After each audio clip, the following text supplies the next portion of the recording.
Well, I've come along to the Manx Museum. I'm talking with Matthew Hill, who's doing a sort of up and down the whole of the United Kingdom. You're going in the British Isles, should I say, because you're including us. Yes. Looking at old instruments for the MINIM project. Yes, the MINIM-UK project. And the MINIM-UK project is a joint venture between the Royal College of Music, the University of Edinburgh, and the V&A Museum, the Victoria and Albert Museum. Okay, so it's involving instruments. Yes. You come along to all these museums and say, dig out them all, I want to have a look at them. Is that it? You know, pretty much.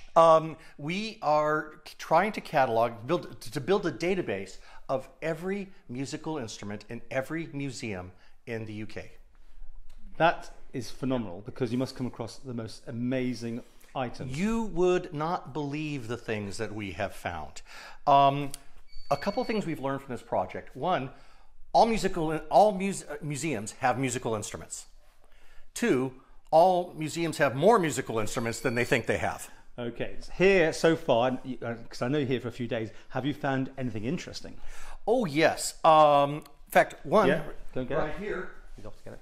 is a, thank you for the segue, is a pitch pipe that has been repurposed from another instrument. If you look here very closely, you can see that there are holes that have been drilled out and filled in. And so this was some kind of other instrument, probably some kind of recorder, and it's been turned into a pitch pipe. And somebody has actually carved the names of the notes and when they made the stopper for this. That's when it goes, woo, woo, well, woo, yes, woo. so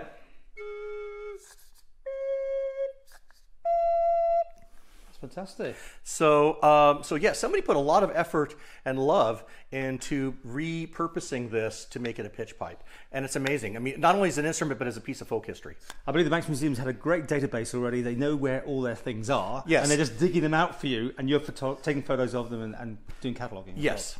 So, and I mean, and another one, again, folk history, is a locally made violin. And this was, made by, let's say, a local maker, so made on the island. Oh, right. Obviously the strings aren't too good, but yeah. Well, it's missing it's missing its bridge. 1954. Well, that's when it was accessioned. That's when it came into the collection. It's a little bit older than that. Sure. So, what a fun job. It is. It is kind. I'm really supposed to sit here and tell you how difficult it is, and how hard I work, but I love it. I mean, I would do it for almost nothing. Slightly eccentric. The job, the job, or myself. I mean, you've got to have a passion for this, right? I mean, come on.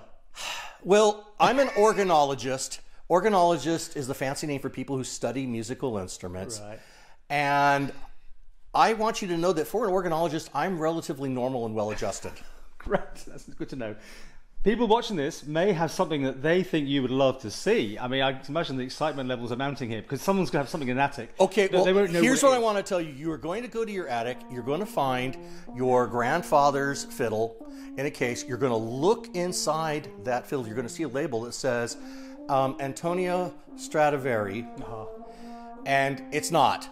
I just want you to know that all of those were made in Germany in the 19th century, and there's millions of them, and I'm sorry to disappoint you, you do not have it. So now, if your grandfather was a really, really famous professional violinist, give me a call. Then there's a chance. But generally, no. Okay. Yeah.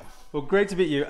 How long are you going to be here for? I'm here in Man for until Thursday. Okay, so everything's been taken a picture of. You'll see it on a website as well somewhere? Yes, this is going to be on on both the museum's database and on the MINIM-UK database. And anybody can go on and see it. It's not just for instrument nerds. There are lots of wonderful things. I mean, seriously, we have everything from harps. I found the other week a flute made from a narwhal horn. Wow. So, I mean, just every kind of instrument that you can think of. Even things like electric bagpipes. You can't wait to go to work in the morning, can you? I cannot.